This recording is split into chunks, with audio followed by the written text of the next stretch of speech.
Good evening, everyone. Thank you so much for those of you who are coming in. We're going to give you just a few minutes to come in for those of you who are coming in. I'm so excited. I am Dr. Sharon, educator, author, entrepreneur, and speaker, and host and creator of the Grind Entrepreneur It Matters series. And tonight, the It is money. And so I am so excited to have my guest kicking off this fantastic segment. We're right here at the end of the 2017 year, getting ready to usher in 2018.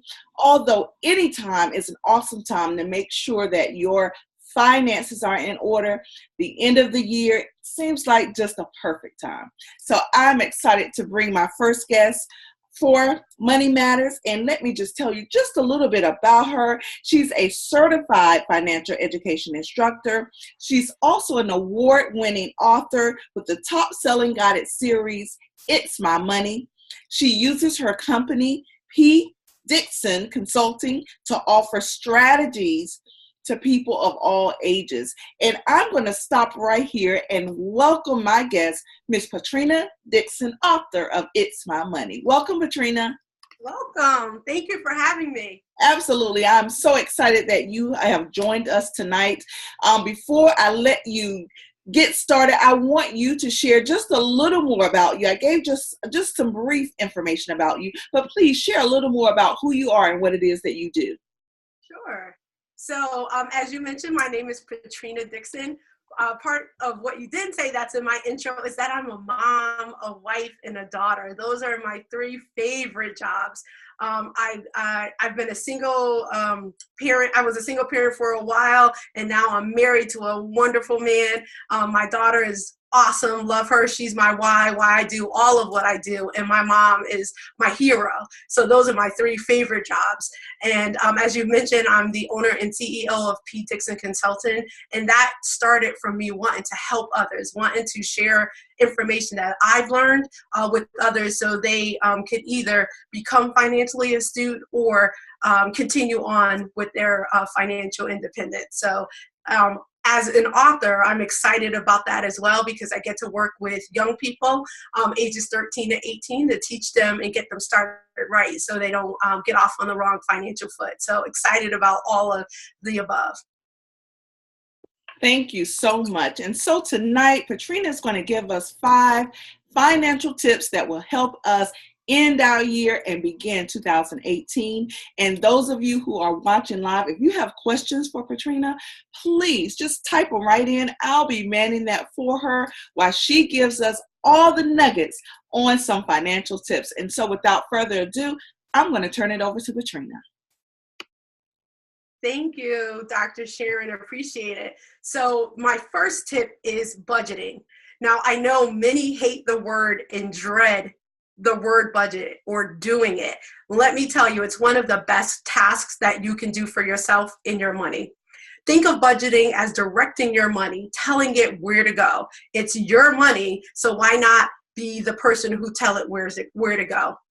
As opposed to what I hear often and why I actually have clients is sometimes people think about their money and try to figure out what they did with their money after it's all gone. So why not do it the reverse and tell your money where to go?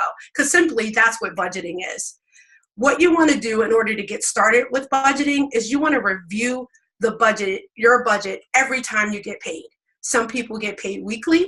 Some people get paid bi-weekly. Some twice a month, which actually is very different than bi-weekly. Usually that's the 15th and the 30th of the month. And then some get their income on a monthly basis. So you want to ensure that your budget is being reviewed each time you get income. Your budget should include all of your income. That can be a paycheck, it can be alimony, child support, whatever it is that you get in to increase the money that you have on some sort of frequency. That's when you want to check your budget. You want to make sure that you list your fixed expenses.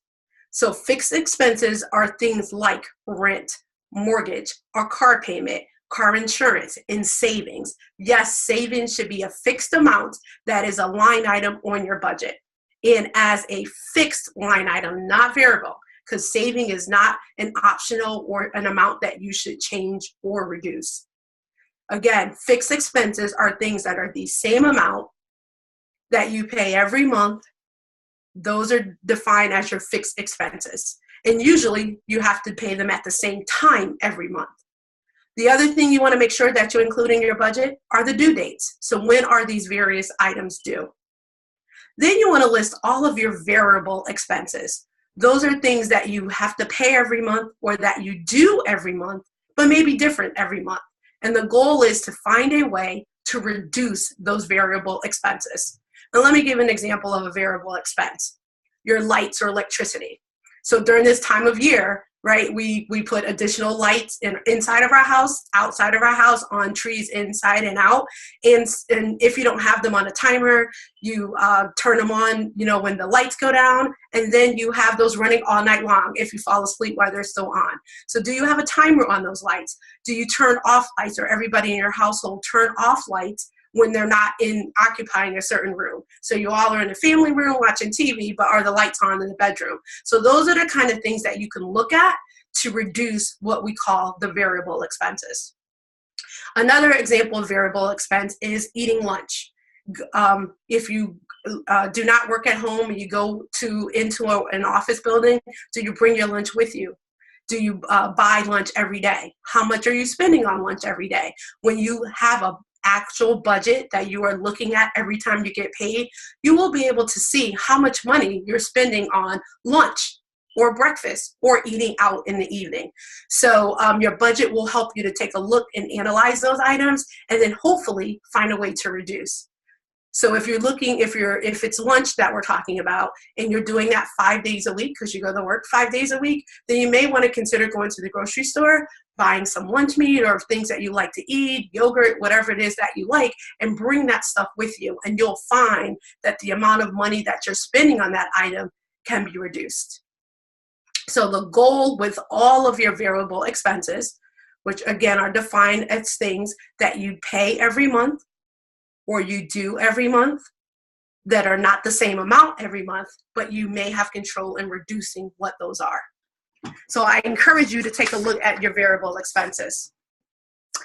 One of the things that I did with my variable expenses was, I know this is an age-old story because many of us had this one, and this is drinking Starbucks. I love me a cup of Starbucks coffee.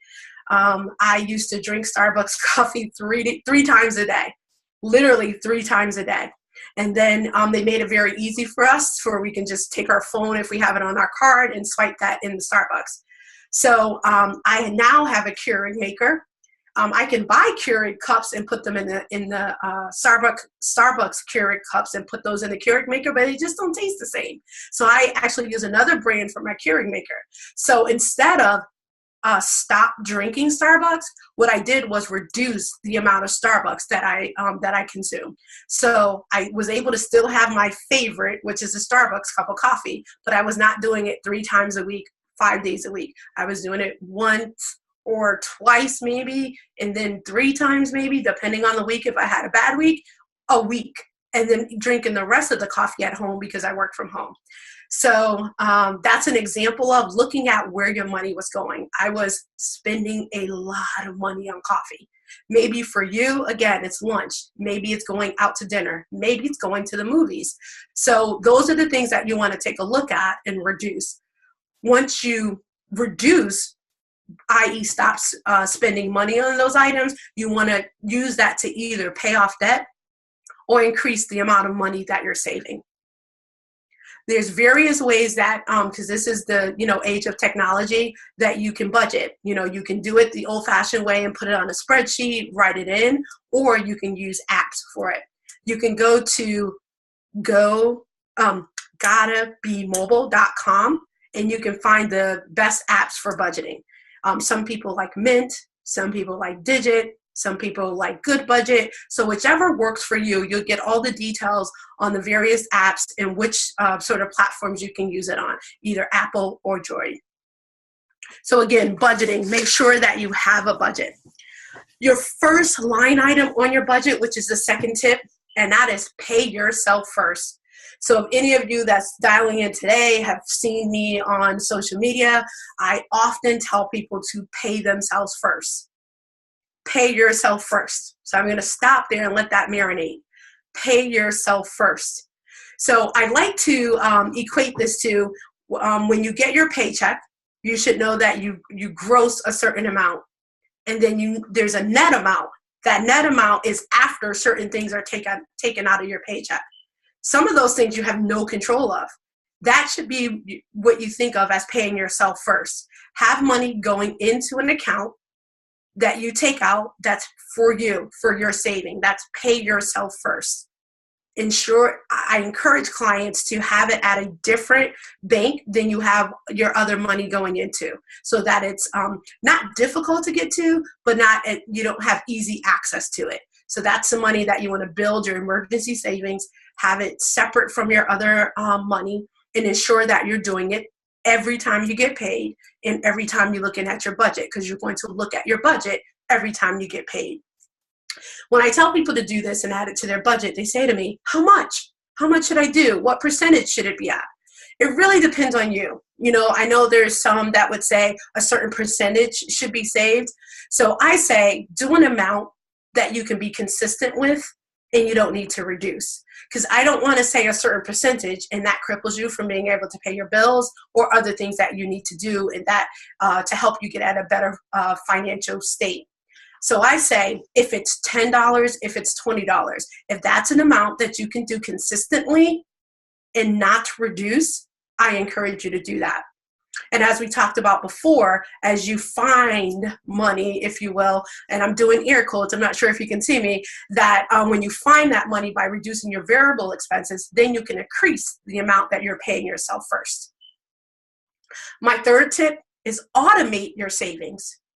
So again, when that money comes directly out, it doesn't even end up in your net because it goes directly into, it ends up in your net, but it goes directly into an account that you set aside for it, then you're more apt to continue it going. And let me tell you about what I mean.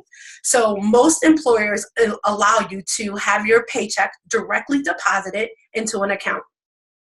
And that's great. You get when you get paid, you have money. Usually you use the money that's in that account from your debit card.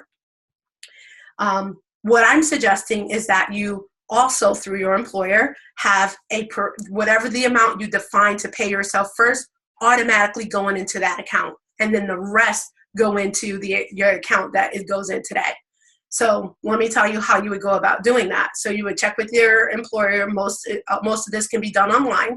Have your savings account set up, different from where you have the banking institution that you use for your other account or your other regularly direct deposit account, and have the money go into that account directly from your employer. So if your net is, I'm making this amount up, $500, and usually $500 is deposited into your main account, and you have decided for that pay period, it's $20. Every pay period, it's $20.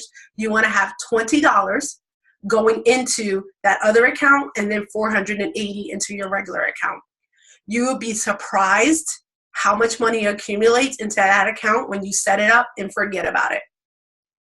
There's a lot of different banking institutions that you can use. You can go to bankrate.com, bankrate.com, and find which banking institution works for you.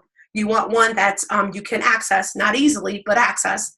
Don't have a lot of fees. Don't require a huge amount as a balance in the account over a monthly basis. So the third one was automate your savings. The fourth, which is really important, is checking your credit reports. So you are, by law, able to get a free credit report every year. You can go to annualcreditreport.com. That's annualcreditreport.com. You want to ensure there isn't any inaccuracies on your credit reports. There are 3 credit bureaus: Experian, TransUnion, and Equifax. You want to ensure that you get a free credit report from all 3 of them, because there are 3 different companies, bureaus that have different information on them depending on what's been reported and what they have verified.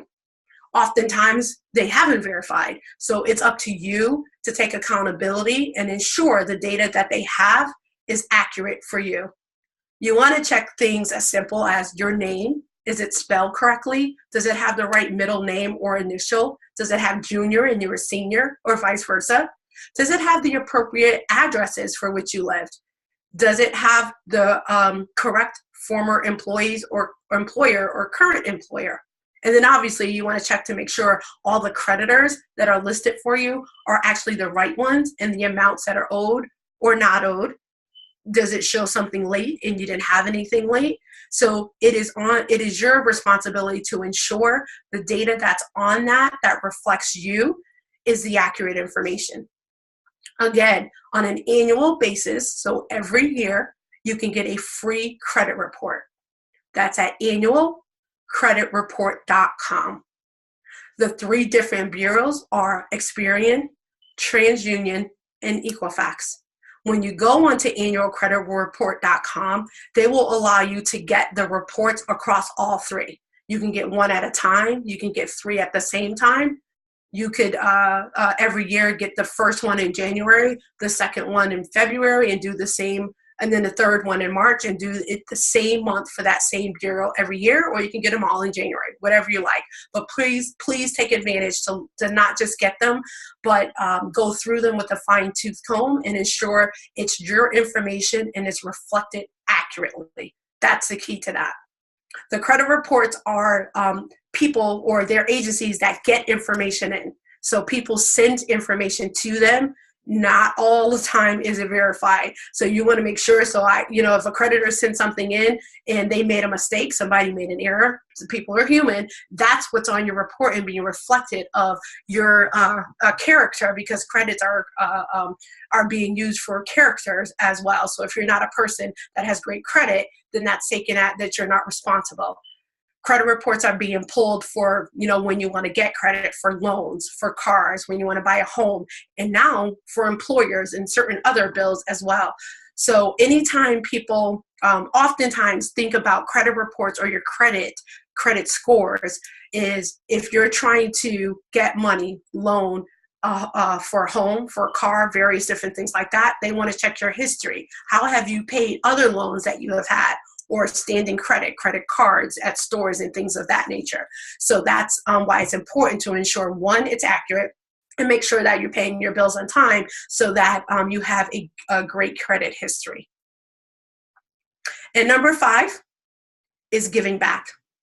So yes, charitable giving is something that I encourage folks to do. You do it at what makes you feel warm in your heart. The charitable organization that I may give to may not be the same one somebody else wants to give. But remember, we weren't always where we are today, and we want to make sure that we're giving back. So that could be, there's so many different organizations. It could be any one of your choice locally. There's so many online that you can do. It can be at churches. It can be many different ways. So just give a little. This is the time of giving, so I wanted to make sure that I add that in as a tip as well. Also, if you didn't know this, your charitable giving, if you are somebody that itemizes your taxes, it's something that you can use. You can include your charitable giving on your taxes as well. So if that's something that you do, you're giving to a nonprofit organization and you itemize your taxes, that's something that you can include in there as well. So let me just restate what those 5 tips were. First one is budgeting. It's important to budget every time you get paid. Make sure that it includes all of your income, your fixed expenses, and your variable expenses. You want to make sure that you try to reduce the amount of your variable expenses. Number 2 is pay yourself first. There's no excuses. Pay yourself first. Third, automate your savings. Make sure that your savings account that you have, that's your emergency fund is different than you have all of your money going in. The banking institution is totally different. That way you can ensure they're not connected, therefore you will not draw down from them. Credit reports. Make sure that you get annual credit reports from each of the 3 credit bureaus: Experian, TransUnion, and Equifax. And then lastly, especially in the season of giving, give back. Find a charity that speaks to you and contribute a little. So thank you for joining us today. I hope that these tips are something that are useful to you. And if you have any questions for me, I don't know, Dr. Porter, if you want me to give my site now, or you want to wait till the end? Nope, absolutely. Please give all of your contact information, how to reach out to you, and also how to get your book, It's My Money. Sure. So my website is itsmymoneyjournal.info. That's itsmymoney.info. So that's itsmymoneyjournal.info. On my website, you can get a copy of my book, which is itsmymoney.com. That can be autographed. My book is also available on Amazon. It's in English and Spanish and on Kindle. So again, everything, I actually have a free newsletter that goes out on a monthly basis. And again, that's itsmymoneyjournal.info. That's where you can sign up for the newsletter, as well as purchase my book and find out various different information about the various services that I offer to help clients, again, better manage their money.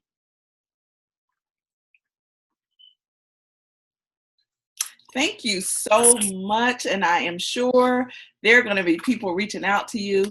As we always state, any time is a great time to get your finances in order, but definitely at the end of the year and really preparing to usher in a new year is an awesome time. So thank you so much for all that you do. And I'm not sure if you really talked about your money club or your book club that you do with the young people. So just tell everyone just a little bit about that in case there's someone in your area that is interested in being a part of that. Sure. Thank you for that reminder. So so It's My Money has just it's actually become its own brand. So I also host an It's My Money book club, and I have young people come in and we actually read through the book, and I teach them the various different strategies that are written in the book, like saving, checking, the banking system, investing, credit, all of the chapters that are in the book, and that's been going over extremely well. You can follow that actually through my either Instagram, which is It's My Money _, or on Facebook, it's PK Dixon, Dixon, or at It's My Money Journal. So I do a lot with that, and I also do speaking engagements as well for young people and adults. So I'm available to do that for church groups, for various different organizations like the Y, the Y the Boys and Girls Club, and places like that, where there's groups of people that I can come in and talk to about It's My Money and how to better be more financially astute.